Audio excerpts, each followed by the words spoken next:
अस्सलामुअलैकुम वरहमतुल्लाह। दोस्तों, मैं हूं मंजूर हुसैन और आप दोस्त देख रहे हैं चैनल पैराडाइज प्रॉपर्टी एडवाइज़र। दोस्तों, आज की वीडियो में हम आपको बताएंगे 1927 में बना गिरजाघर, रात का 1 बजे का टाइम, और चाचा मंजूर इतने दिन कहाँ गायब रहा। और फिर चौथे नंबर पे आप जान पाएंगे कि मेरे साथ जो पार्टनर थे वो कहाँ गए।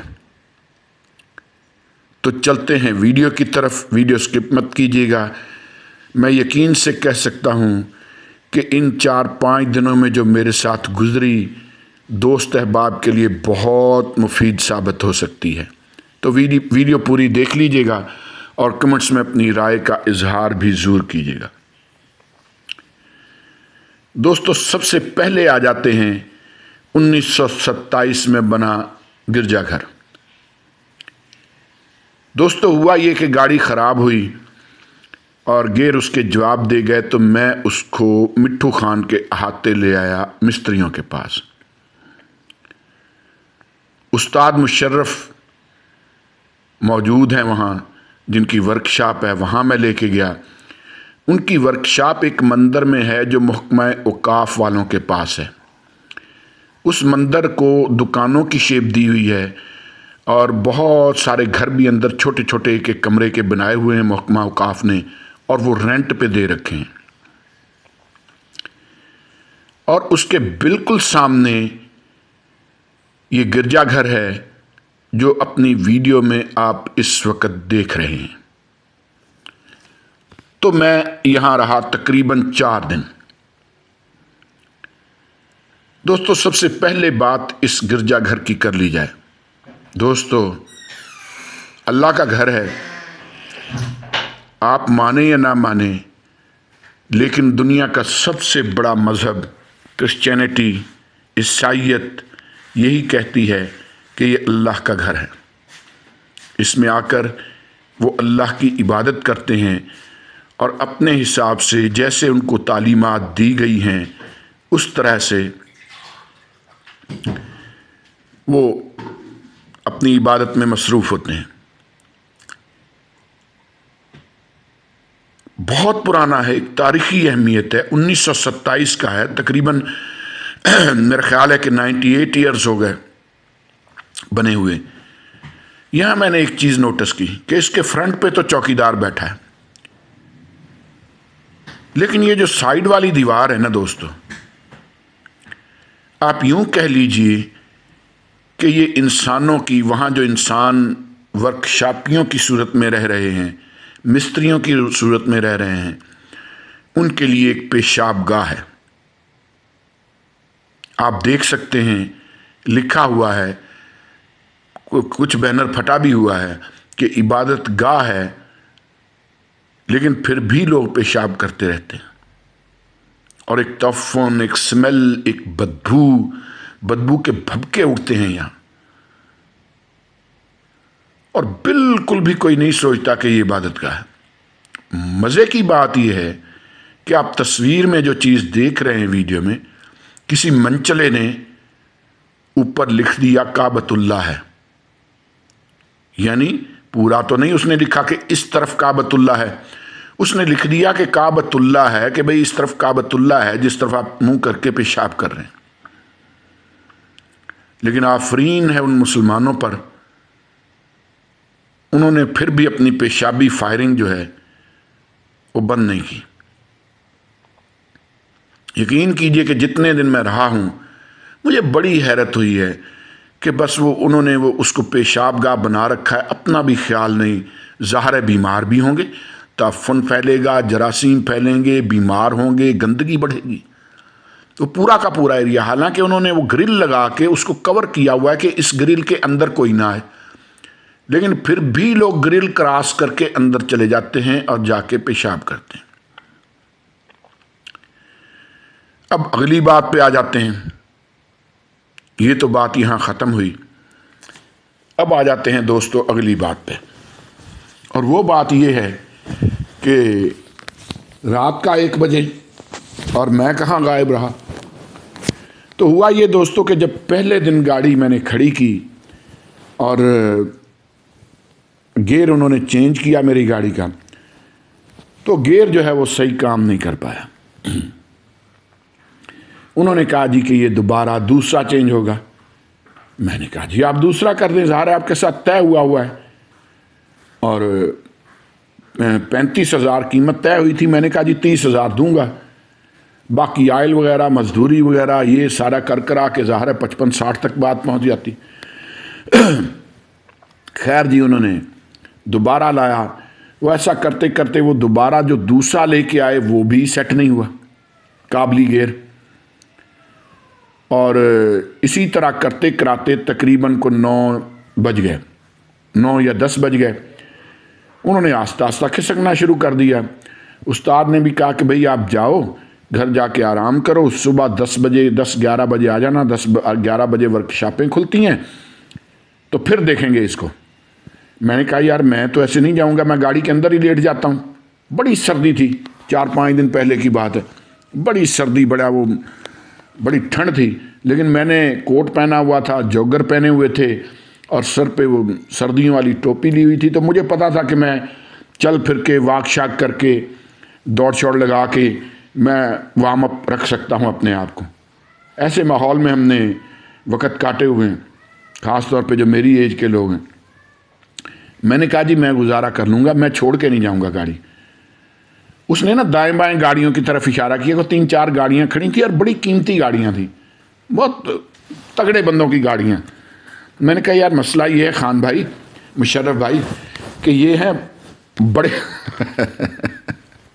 बड़े लोगों की गाड़ियाँ जिनके पास बहुत ज़्यादा पैसा है। मैंने कहा यार मैं तो मस्कीन सा आदमी हूँ और मेरे पास तो बस ये एक गाड़ी है, अपना घर भी नहीं है, रेंट के घर पे रहता हूँ। हालात मैंने कहा इतने अच्छे नहीं हैं, तो मेरे पास तो भाई ये गाड़ी एक है और गाड़ी पे ही ज़ाहिर है गुजारा कर रहा हूँ। तो अगर गाड़ी छोड़ के चला गया तो काम ख़राब हो जाएगा। गाड़ी मैंने कहा कि मैंने छोड़ के नहीं जानी, मैं गाड़ी में रह लूँगा, आपका कोई सिक्योरिटी वगैरह भी नहीं है, कोई इंतज़ाम भी नहीं है, किसी ने चारों टायर ही उतार लिए तो मेरे वाला तो काम हो जाएगा। और मज़े की बात ये कि टायर भी मैंने 5-6 दिन पहले ही चेंज कराए थे, नए टायर 43,000 के।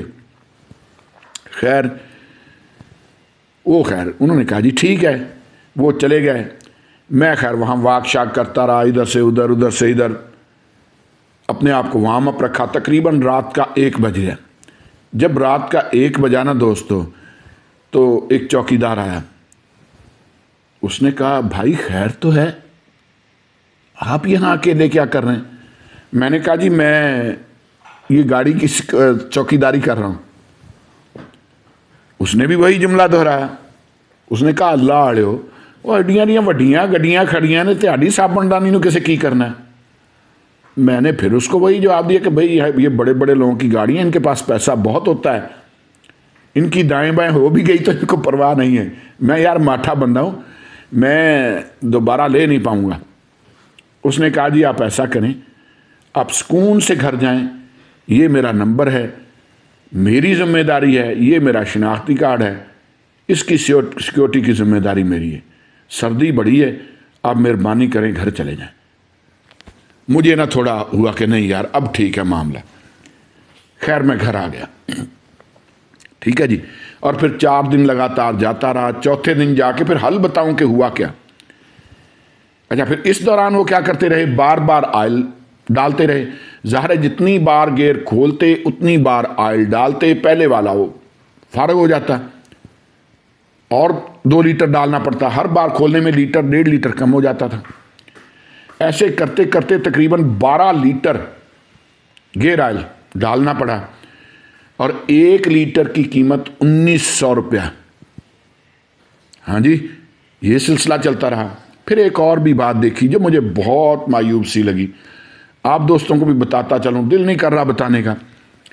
एक उसी वर्कशॉप में एक उस्ताद थे, जो गाड़ी उनके पास रिपेयरिंग के लिए आती, 2.25 लीटर की एक पेट्रोल की बोतल उन्होंने रखी थी। हाय मुसलमानों, 2.25 लीटर की बोतल रखी हुई थी। वो जब वो गाड़ी वाला दाएं बाएं होता तो वो पेट्रोल की बोतल भर के तो अपने अंदर वर्कशॉप छुपा के रख देते। तकरीबन हर गाड़ी के साथ वो इसी तरह करते, यानी गाड़ी स्टार्ट करके उसके ऑयल पंप का पाइप उतार के वो बोतल में रख लेते, और बोतल जब भर जाती, बार बार सलम मारते, ज़ाहिर बोतल भर जाती है, तो साइड पे रख देते। यानी यही मामला वो करते रहे। ये भी एहतियात करनी चाहिए कि आप वहाँ मौजूद हों तो कोई पेट्रोल चोर ना आपको टक्कर जाए, ये भी ख्याल करना चाहिए। अच्छा, दूसरी फिर ठीक कैसे हुआ गिर, अब मैं इस तरफ आने लगा हूँ।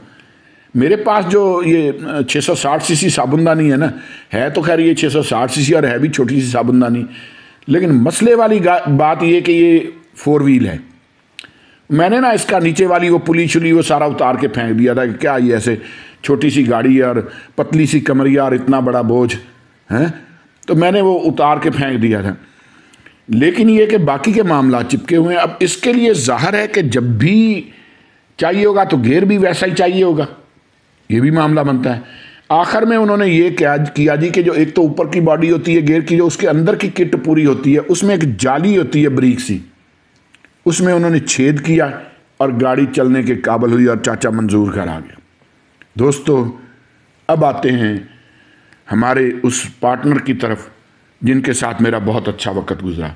मैं उनका नाम नहीं लूँगा, ज़ाहिर नाम लेना मुनासिब नहीं होता, लेकिन जो दोस्त अहबाब आते रहे हैं साथ, पिछले दिनों भी विज़िट के लिए आए, एक दोस्त आए थे, उन्होंने भी पूछा, और भी दोस्त अहबाब कॉल वगैरह करते रहते हैं।